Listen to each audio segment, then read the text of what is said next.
You know, Mihoyo has to stop doing this to me because I wake up, I'm 35 years old, I wake up at 7, I live my life, and then I see that something big dropped. And in this case, the Kafka character demo. You see, Antonio Vivaldi was a fantastic Italian composer, virtuoso violinist, and impresario of Baroque music. Baroque music is an important and vital part of what makes classical music classical. And one of those prime examples of Vivaldi's work is, of course, the four seasons: winter, spring, summer, and fall. Oh, and is on, and I'll be there. You've got a friend. That's James Taylor.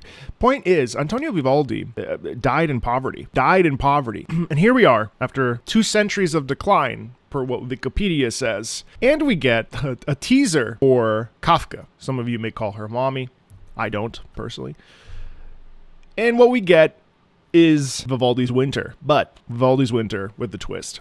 It reminds me a lot of Live Imperia from Punishing Gray Raven. I know, sacrilege, talking about 2 different games of this nature in the same sentence, but they do that with Beethoven Moonlight Sonata. And I think that this is probably my favorite aspect of video game music. The fearlessness of taking something that we know from classical musical repertoire, that we know from movies, TV, whatever, twisting it into a trance EDM style. That's enough talking from me. Let's break it down, listen to it a little bit, and enjoy it. Let's not forget, too, before I go, actually, that Kafka is based off of maybe Franz Kafka, a German-speaking bohemian novelist. He wrote some of the most, he was influenced by Dostoevsky, Nietzsche, with the Metamorphosis, The Castle. Kafka, I don't know a lot about Kafka, but Kafka is widely regarded, based on Wikipedia, as one of the major figures of 20th century literature. His work fuses elements of realism and the fantastic. The Castle, The Trial, The Metamorphosis. The term Kafkaesque has entered English to describe absurd situations like those depicted in his writing, and I kind of wonder if there is some connection there to Kafka as well. Because when you Google Kafka, you're not going to get Kafka from Honkai Star Rail. You're going to get Franz Kafka. All right, here we go. Psych, one more thing. Nessun Dorma? Nessun Dorma is the name of a popular aria. Aria means song. From, not even popular, world famous popular song from Puccini's Turandot, where Caliph is waiting to impress the queen. He's just done 3 trials to protect his people, and he sings Nessun Dorma because that's the night. During that night, the Turandot is going to try to find out what his name is, and he would not tell her his name. And he wins the riddle, the trial of the riddles and things like that. And so at night he's saying no one's asleep because everyone's trying to figure out my name. No one is asleep. Nessun dorma. No one sleeps in Italian. And actually, your favorite YouTuber in person, MarcoMeatball, has sung Nessun dorma. Check this out.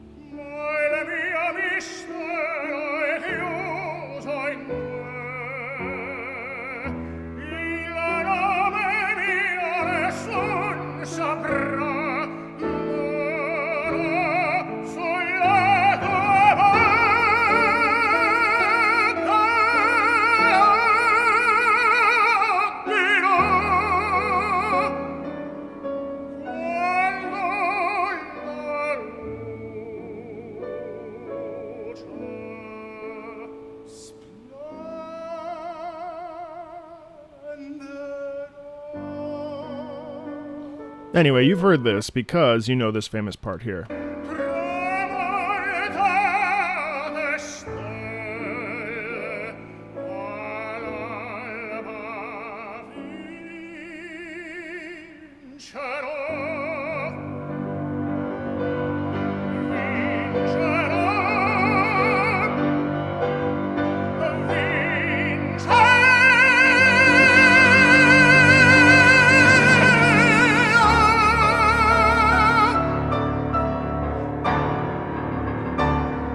All right, let's watch the Kafka trailer, yeah? Kafka's really, really, really capable. Smart, cunning, sneaky. Tension music right away. We start with tension. All units, target spotted! Target spotted! There's a little bit playful there. Thung, thung, thung, thung, thung, thung, thung. That's all like rhythmically bouncy, but in a slow tempo, which is to indicate mischievousness, playfulness, confidence. Stick to the plan. Shoot on sight. I repeat. We're having a build-up in the piano. The piano is actually pretty prominent in this, if I recall. Shoot on sight. Here we go. Don't be afraid. Listen to me. Wasn't it you? And we're starting already into this winter soundscape. But see, what's cool about this is that winter is paraphrased. It's not used in its entirety. And actually, a composer that does this phenomenally is Franz Liszt. Franz Liszt has phenomenal paraphrases off of other popular tunes set to piano. And so if you were to take winter and put it on the piano, that would be a paraphrase. Liszt's version of the Rigoletto paraphrase is one of my absolute favorites. He's got stuff for Schubert stuff, all the different opera overtures. He's got a bunch of those too. There's a lot of that. It's just a beautiful thing where we take something that we know and modify it slightly. And in this case, MiHoYo does this exceptionally well as well. You invited me?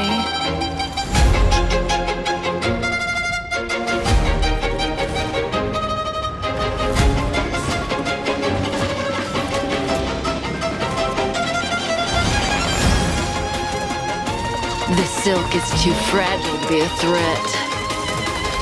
Unless you're more fragile than the silk. Case in point.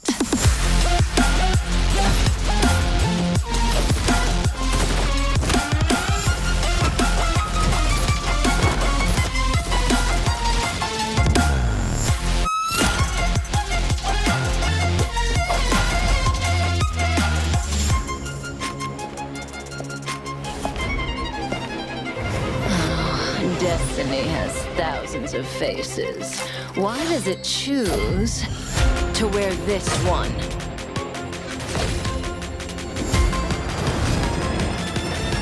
Stealing a glance? Now then, where are you hiding?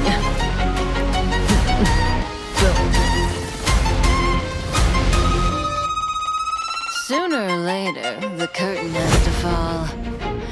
As for the ending, wanna take a guess?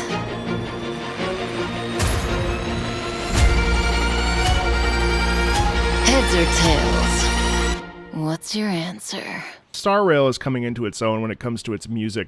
It's phenomenal. I think finally we're starting to see a shift. I haven't been the biggest fan of the Honkai Star Rail music, but this has been a nice shift, both with Fantalia and then also, of course, with this. This Star Rail is moving in a wonderful direction in terms of when it comes to instrumentation and music layering. I really am starting to become a big fan of Star Rail's identity musically. I'm not going to say very much about this. I love it. I love the fact that me, a huge fan of classical music, is getting to hear music that represents like such an important part of, classical music, and everything isn't becoming embedded. And I love that we're paying homage to this music in such a big way. And actually, it's kind of funny because earlier I was searching Vivaldi Winter, and there's a performance here. But if you look down here, thanks to mommy, I'm not going to repeat that. Those musicians must be so confused now. Nice to see that I'm not the only one who got reminded of this masterpiece performed by the Kafka trailer. And so what this does is it reiterates that, music from hundreds of years ago is valid. Now, you have a different take of that music in this particular trailer, but this music is still legit. And this music, classical music, is not dead. In fact, it is very much alive. Now, there are some twists and turns that it takes, and maybe purists will be mad about that. But the thing we have to understand is that what matters is that the music that has existed in our history is so wonderfully present and it continuing to be explored and listened to, whether it's through a Kafka trailer or by watching Antonio Vivaldi's winter performance at your local symphony or on YouTube. What matters is that you are digesting this music. It's important to listen to. It's important to explore. That's my soapbox. Have a great one. There's lots more videos on the channel for a lot of other different things besides MiHoYo stuff. There's lots more to check out. I'll talk to you soon, and I'll see you in Fontaine. Bye.